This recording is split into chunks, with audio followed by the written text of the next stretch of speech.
Real stories of werewolves, of Dogman history, from your emails, illustrated and animated with the democratizing magic of machine learning AI.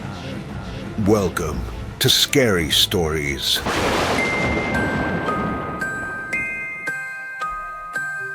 The full moon has a way of finding you, no matter how far you run.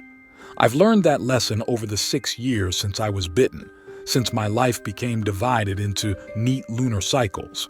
Most people check their phones for the weather forecast. I check for moonrise times, plotting my monthly exiles like a prisoner marking time on a cell wall. That's how I found myself pulling my beat-up Subaru into the Huron-Manistee National Forest on a crisp October evening, the kind where the air smells like wood smoke and dying leaves.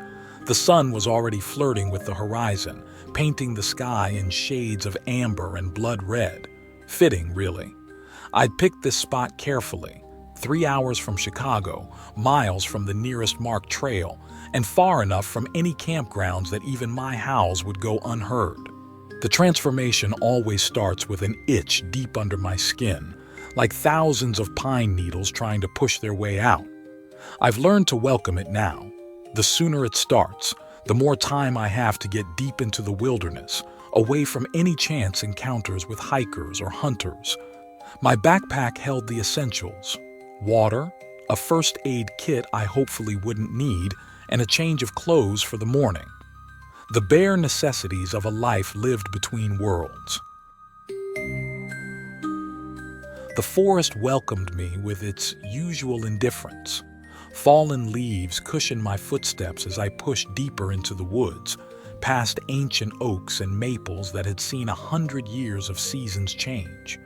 The light was failing fast now, and with it came that familiar surge of heightened senses. Colors became sharper, scents more vivid. I could smell a fox that had passed through hours ago, the musty decay of mushrooms, the mineral tang of a stream somewhere to the east. But there was something else on the wind that night, something that made both man and wolf inside me pause. A musky, wild scent that didn't belong to any normal forest creature. My muscles tensed instinctively, even as my rational mind tried to dismiss it. 6 years of transformations, and I'd never encountered anything more dangerous than a startled deer. The clearing I'd chosen was perfect, or should have been. A natural bowl in the landscape, sheltered by towering pines with soft grass that would be kinder to my bones during the change. I just set down my backpack when I caught movement at the edge of my vision. Something large, something that shouldn't exist. It emerged from between the trees like a nightmare made flesh, 8 feet of raw muscle and matted fur, standing upright on legs bent wrong for either man or wolf. A dogman, the kind of creature I'd dismissed as local legend even after becoming a legend myself. Its eyes caught the last light like pools of molten copper, and in them I saw something worse than mindless aggression. Intelligence, territory, purpose. The change was coming on stronger now, my bones beginning their monthly rebellion against nature. Normally, I'd welcome it, let the wolf take control until morning. But the predator in front of me changed everything. The human part of me wanted to run, to find another spot, to avoid confrontation. The wolf, though. The wolf saw a challenger, a threat. Our eyes locked across the clearing, and I knew running wasn't an option anymore. What happened next was a blur of sensation and instinct. The moon finally crested the trees, and my transformation took hold with brutal efficiency. Bones cracked and reformed, muscle tore and rewove itself, and my consciousness fractured into fragments of human reason and lupine rage. Through the haze of pain and change, I saw my opponent tensing, ready. There would be no waiting for my transformation to complete. This was its territory, and I was an invader. The fight itself exists in my memory as snapshots of violence, like lightning illuminating scenes from a storm, fangs meeting flesh, the taste of blood, mine or his I couldn't tell, the impact of bodies against ancient trees. We were evenly matched in different ways. He had size and raw power, but my smaller frame was quicker, more agile. Neither of us fought like pure animals. There was too much intelligence behind our attacks, too much strategy in our movements. Hours passed in what felt like minutes. The moon tracked across the sky above us, indifferent to our earthbound struggle. Gradually, the nature of our fight changed. What started as a battle for territory became something else, a test, perhaps, or a dialogue written in blood and claw marks. I began to recognize patterns in his movements, just as he learned to anticipate mine. We were dancing as much as fighting, two creatures caught between worlds, neither fully one thing or another. Dawn found us both exhausted but alive. As the wolf's influence faded with the moon's descent, I could see my opponent more clearly. The dogman's features were softer in the morning light, almost thoughtful. We'd fought to a stalemate, and in doing so, reached an understanding that went beyond human words or animal growls. He melted back into the forest as the sun rose, leaving me alone with my aches and revelations. As I bandaged the worst of my wounds and changed into fresh clothes, I reflected on the night's events. We were more alike than different, really. Both of us trapped between civilization and wilderness, both seeking our own space in a world that had no place for creatures like us. I've been more careful since then about where I transform. The Huron Manistee is his territory. I respect that now. Sometimes on my monthly drives to find new spots, I catch his scent on the wind. It's no longer threatening, just a reminder that I'm not as alone in my existence as I once thought. The forest is vast, after all, and there's room enough for all of us who walk the line between human and beast. Some of us choose this isolation. Some have it thrust upon us, but we all carry the same burden, the need to protect others from what we are, and perhaps to protect ourselves from what the world would make of us. The full moon still finds me, no matter where I go. But now, when I feel its pull, I remember that night and take comfort in a strange truth. Even monsters can find understanding in the dark. At least, if they're willing to look for it.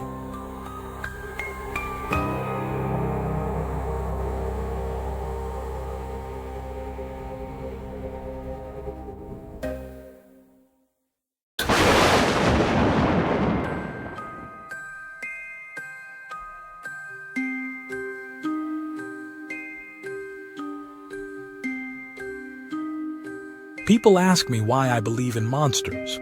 They say there's no such thing as an 8-foot-tall wolf walking on two legs.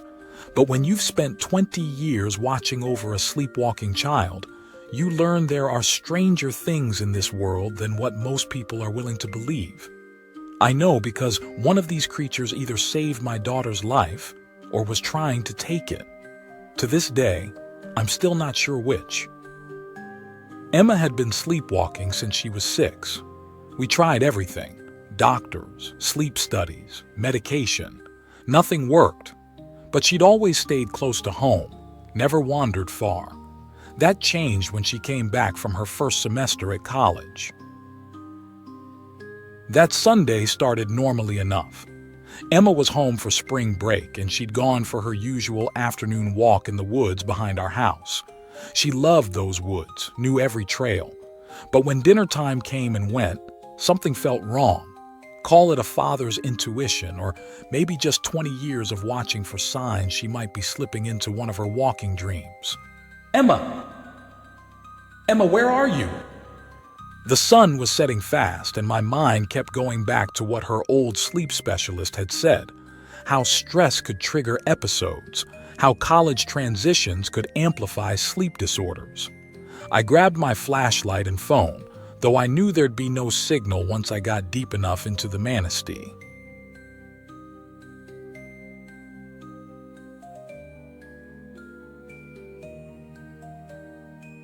I found her water bottle about a mile in, right where the old logging trail splits.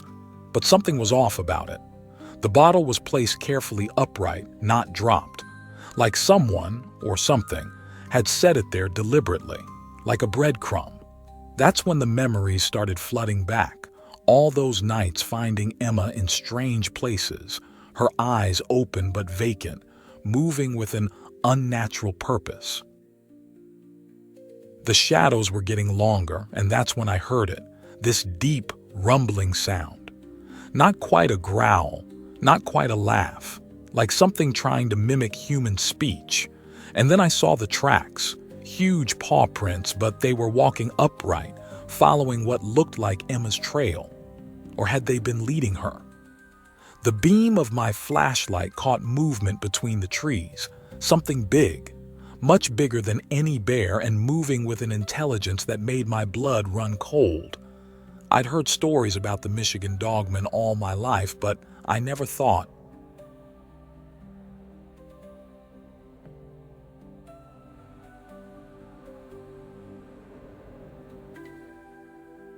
That's when it stepped into full view, and everything I thought I knew about the world changed. 8, maybe 9 feet tall, built like a linebacker but covered in dark fur that seemed to absorb the flashlight beam. Its face was like a wolf's, but those eyes, there was something ancient in those eyes, something that knew secrets. The way it moved, it reminded me of how Emma used to move during her episodes, that same otherworldly grace, that same sense of following some hidden purpose. I'd seen that vacant look in her eyes so many times over the years, always wondered what she was seeing, what was calling to her. It started moving toward me, and I ran. Wouldn't you? But here's the strange part. It wasn't hunting me, not really. Every time I tried to turn back toward home, it would cut me off with this fluid, almost casual movement, like it had done this before, like it knew exactly where we were going. And then I remembered something that made my blood freeze.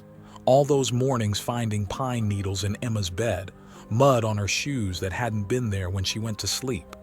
Had this thing been calling to her all these years? Had it been practicing? The forest seemed to bend around us, paths appearing and disappearing in the darkness. Just like when Emma was little, when she'd somehow find her way through pitch-black rooms without bumping into anything. That same impossible certainty of movement. And then suddenly, we were in a clearing, and there was Emma, lying unconscious next to a fallen tree. Her ankle was swollen. She'd obviously fallen, but something had carefully arranged her jacket under her head, like a pillow. The creature stood at the edge of the clearing, watching, and in that moment I could have sworn I'd seen that same posture before, standing in the shadows beyond her bedroom window all those years ago. I ran to her, of course. What father wouldn't? But as I held her, checking her breathing, I couldn't shake the feeling that this wasn't the first time this thing had watched over her. That maybe it had been there all along, on all those nights when she wandered. Emma doesn't remember anything about that night, just like she never remembered her sleepwalking episodes. But her episodes stopped after that night, completely. Like whatever had been calling her finally got what it wanted, or maybe decided to let her go. Sometimes on full moon nights, I still catch a glimpse of those eyes at the forest's edge. And I wonder, was it protecting her all those years, or grooming her for something? We still walk in those woods sometimes, Emma and I. But now I know we're not alone. And I'm still not sure if that should terrify me or comfort me.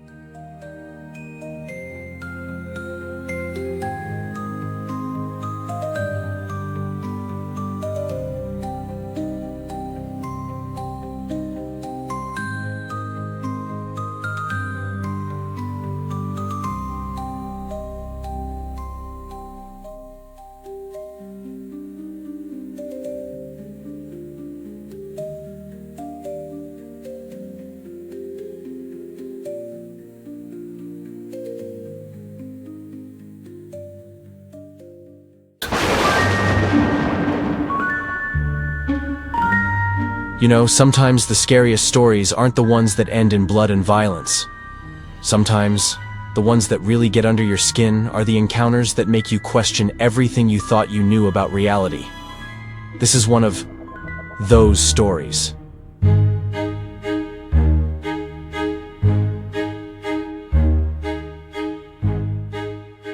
It was late October, about 3 years ago. I just left this house party downtown. You know the kind. Everyone's trying to pretend they're still in college even though they're all pushing 30.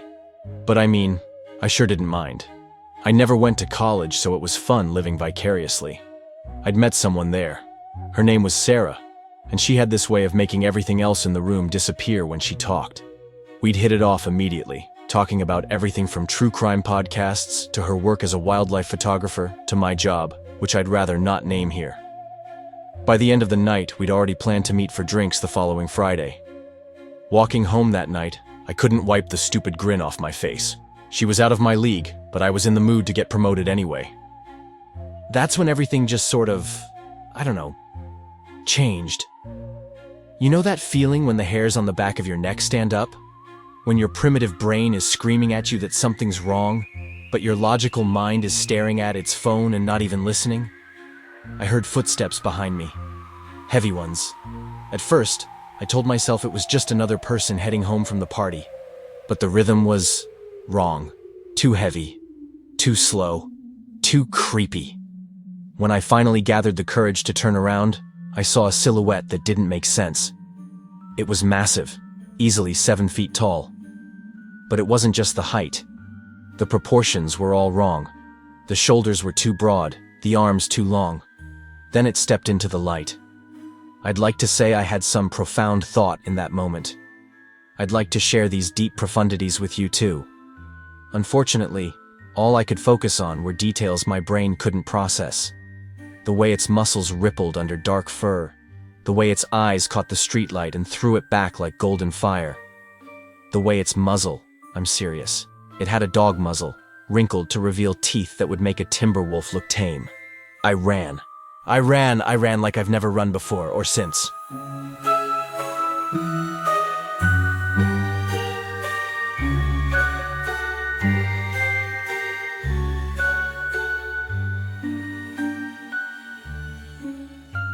The week that followed was surprisingly normal. I convinced myself I'd imagined it all. Stress, shadows, and an overactive imagination fueled by one too many horror movies.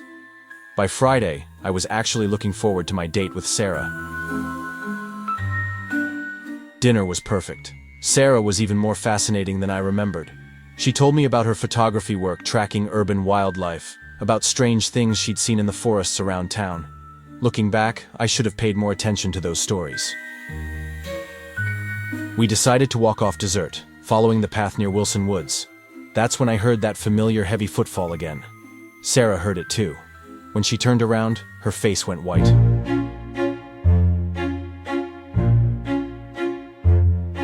This time, the creature didn't bother staying in shadows. It burst from the tree line like a freight train, moving with impossible speed on 2 legs. We sprinted to my car, fumbling with the keys like every bad horror movie cliché. The engine roared to life just as it reached us. In my rearview mirror, I saw those eyes again, now level with my back window.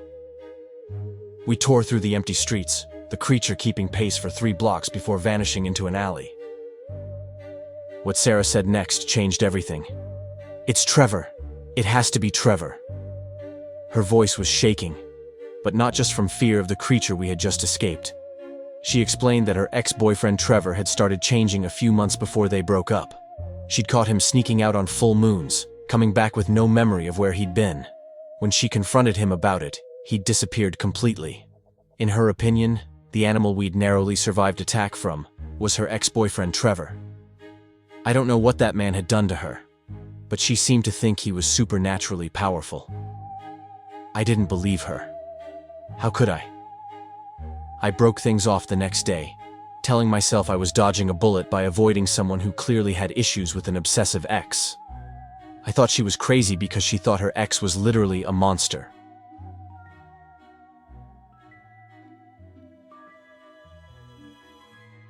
But that wasn't the end. Over the next few months, I kept seeing it, Never as close as those first encounters, but always watching. Standing at the edge of the park while I walked my dog, silhouetted against the moon on the water tower, looking down from the hill behind my house. I never saw Sarah again. Sometimes I wonder if I should try to find her, to apologize for not believing her. But mostly, I wonder about Trevor. Was he really cursed? Was he watching us out of jealousy? Or was it something else entirely? These days, I'm a lot less certain about what's possible and what isn't. One thing I do know. Sometimes the things we dismiss as impossible are simply things we're not ready to understand. And sometimes the real horror isn't in what we see. It's in realizing that everything we thought we knew about reality might be wrong.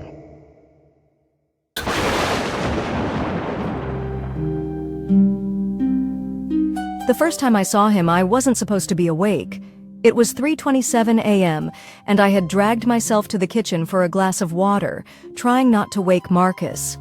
The moonlight painted silver rectangles on my hardwood floor through the French doors leading to the backyard, and that's when I saw the shadow. Not the kind that trees cast on a windy night, but something solid and impossibly large. I froze, water glass halfway to my lips, as my eyes adjusted to make sense of what I was seeing. There, just beyond my garden, stood what I can only describe as a man-shaped thing with a wolf's head. It stood on two legs, easily 8 feet tall, with shoulders broader than my garden gate. Its eyes caught the moonlight and reflected it back like twin amber flames. The creature's fur was thick and dark, rippling in the night breeze like water, and its massive hands ended in claws that could have torn through steel. But I'm getting ahead of myself. That wasn't really the first time anyone saw him. It was just my first time. Marcus had been seeing him for months before that, though I hadn't believed him then. God, I wish I had. Maybe things would have turned out differently. Marcus and I had been so happy when we first moved in together. The house wasn't perfect. The kitchen needed updating. The upstairs bathroom had this persistent drip that no plumber seemed able to fix, and the garden was completely overgrown. But it was ours, or at least it felt like ours. We spent weekends painting walls and planting flowers, making plans for renovations we'd tackle someday.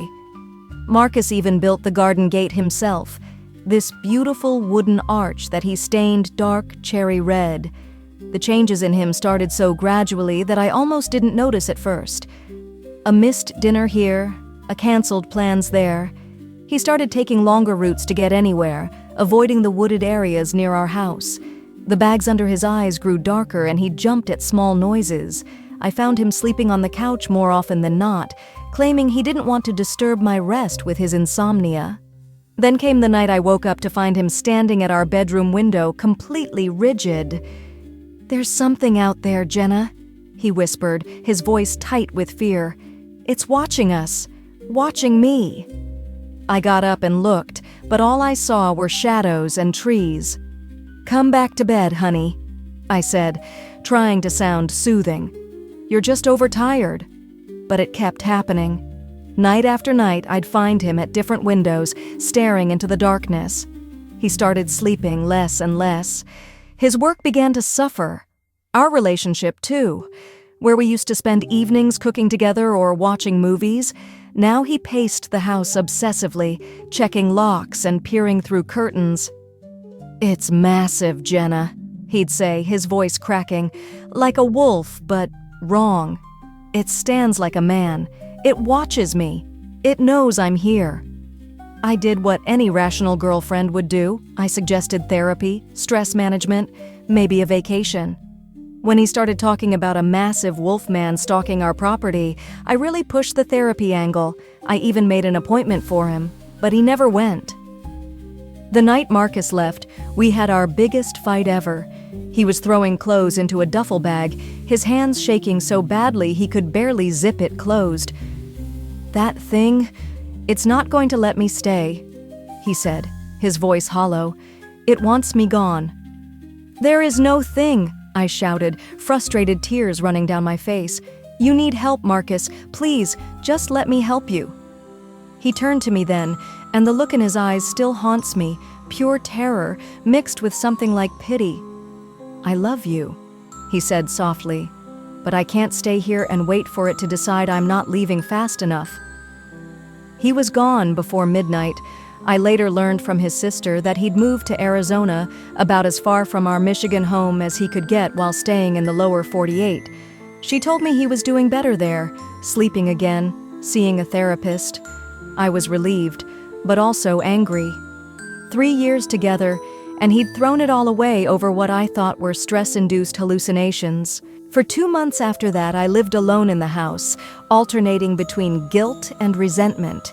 I redecorated, trying to erase the signs of Marcus's presence. I painted over our carefully chosen colors, replaced our shared belongings with new ones that were just mine.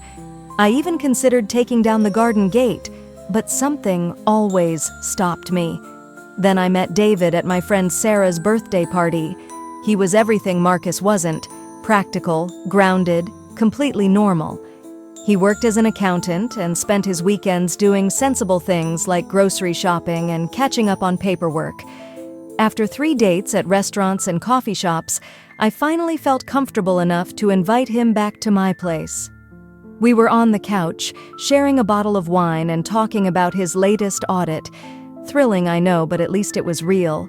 When David suddenly went rigid beside me. The wine glass slipped from his hand, splashing red across my cream-colored carpet. What is that?" His voice came out as a whisper, but the fear in it made my skin crawl. I followed his gaze to the French doors. There it stood, exactly as Marcus had described it, massive, wolf-headed, eerily human in its posture. It raised one clawed hand and pressed it against the glass, and I swear I could hear the pane creaking under its weight. Its amber eyes fixed on David with an intensity that seemed to crackle in the air. David was out of my house so fast he left his jacket behind. He texted me the next day. "I'm sorry, but I can't. I just can't." He blocked my number after that. The next few months were a blur of sleepless nights and constant vigilance. The creature, the Dogman, as I started calling it in my head, appeared regularly now. Sometimes at night, sometimes in broad daylight, standing at the edge of my property like some twisted guardian. I'd catch glimpses of it while doing laundry, see its reflection in my kitchen window while washing dishes, spot its shadow moving across my garden while checking the mail. I installed security cameras, but they would mysteriously stop working whenever it appeared. I tried to capture it on my phone, but the photos always came out blurry or completely black. I even set up motion-activated lights, but they either didn't trigger or burned out within days. My life became smaller, more confined. I stopped gardening even though I loved it, because being outside made me feel exposed. I drew the curtains at sunset and double-checked every lock before bed. I stopped having friends over. How could I explain the massive figure that sometimes appeared in my background during video calls, or the deep scratches that would mysteriously appear on my garden gate? Dating became impossible. How could I bring anyone home? "Hey, wanna come over?" Just ignore the 8-foot werewolf that likes to watch through my windows. Yeah, that would go over well. I tried dating apps, but always made excuses to meet elsewhere. Coffee shops became my second home, but eventually, everyone wants to see where you live. But life has a way of surprising you, even when you're living in a horror movie. I met Lester at the Traverse City Farmers Market one sunny Saturday morning. I had forced myself to go out, needing some semblance of normalcy in my life. He was selling honey from his own hives, and something about his calm, steady presence drew me in. "The bees know," he said, after I'd been sampling different varieties of honey for maybe longer than was strictly necessary. When something's wrong in their environment, they know, but they don't panic. They adapt. Something about the way he said it made me look up sharply. He was watching me with kind, knowing eyes, and for a moment, I felt seen in a way I hadn't in months. We started talking about bees, then about gardens, then about everything else. He told me about his grandmother, who had lived in the Upper Peninsula all her life and knew every folk tale and legend the region had to offer. I told him about my abandoned garden, though not why I'd abandoned it. When he asked me out to dinner, I almost said no. Almost. But there was something about Lester that felt safe, like he understood things that others might run from. For weeks, we dated without him ever coming to my house. I made excuses, renovations, plumbing issues, a mess from painting. But Lester was patient, kind, and somehow seemed to sense there was something I wasn't telling him. He never pushed, never demanded, just waited. Finally, after a particularly wonderful evening out, I couldn't come up with another excuse when he offered to walk me to my door. My hands shook as I unlocked it, dreading what might happen. The night was clear, the moon nearly full, and I knew somehow that this was it. Either the end of another potential relationship or something else. We made it all the way inside before I heard Lester's sharp intake of breath. I didn't have to turn around to know what he was seeing through the French doors. "Jenna," he said quietly, "I think you might have a dogman." I started crying then, probably from relief. Not because I was scared, but because finally, someone wasn't running away. Instead, Lester wrapped his arms around me and held me while I told him everything about Marcus, about David, about all the sleepless nights and the constant fear. When I finished, Lester was quiet for a long moment, still holding me. "You know," he said finally, "my grandmother used to tell stories about the Michigan Dogman. I always thought they were just stories to keep us kids from wandering into the woods at night, but she said they were protectors in their way, guardians of places and people they deemed important." I looked up at him, then back at the French doors. The dogman was still there, but something was different. Its posture had changed, less menacing, more watchful. In the moonlight, I could see every detail of its face. The way its fur silver-tipped in the glow, the intelligence in those amber eyes. "He's been keeping them away," Lester said softly. "The ones who wouldn't have been good for you?"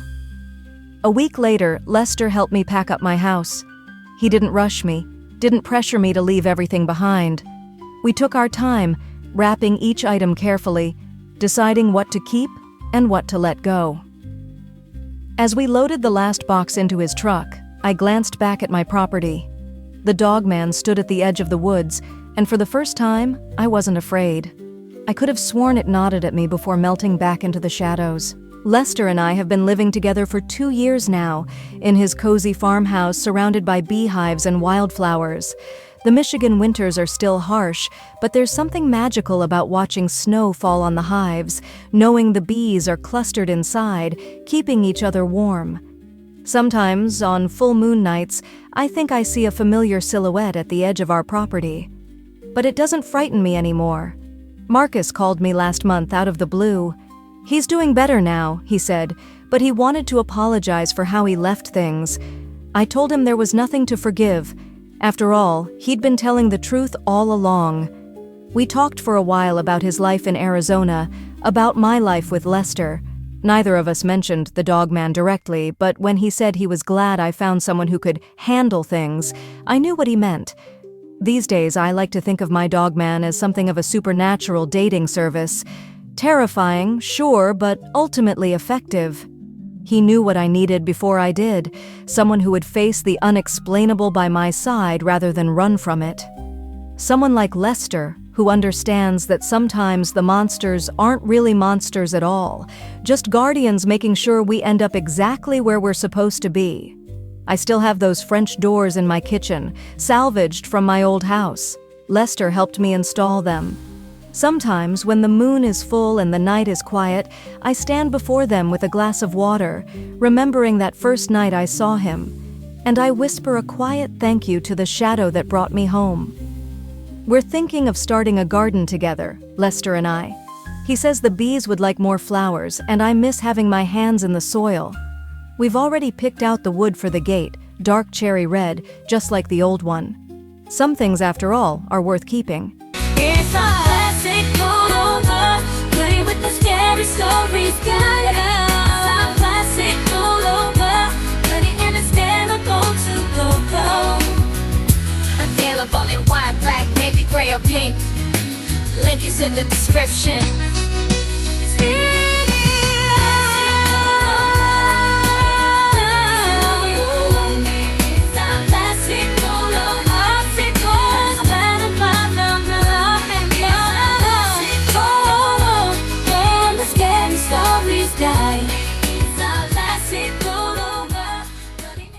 You'd have to be more than a little loony not to like our EP Jim Mooney. Please join me in thanking Jim Mooney for making this episode possible. Jim is a channel member through our PayPal club at peterbernard.com and is going to get to see our new secret episode this week. To explain more about that, here's our international TV spokesmongrel, Henry Lee Dogman. Hank? Thanks, Biggie. And thanks to all of you for watching this far. If you liked it, please click like. If you'd like to see more of our work, please subscribe. And also click that bell icon if you'd like to be notified when we put out a new episode. To become an executive producer, you can donate to us through the thanks button under each of our videos or through our paypal.me/PeterBernard209 page. To receive cool perks like secret uncensored Dogman episodes far too wild to ever run on this channel, you can become a YouTube channel member by clicking the join button. Or join our PayPal subscribers club at peterbernard.com. Joining either at the $3 a month level or above gets you access to our over 25 hours of secret uncensored Dogman stories available nowhere else. Do you have a scary story about Dogman or some other kind of high strangeness that happened to you? Let us know by emailing us at scarystoriesnyc@gmail.com or by leaving us a voicemail message at 804-LA-SCARY. You may need to call back on that one. It cuts off after I think 3 minutes. And if you don't want to do any of that stuff, thank you for simply watching to the end. Good night, and have a scary tomorrow.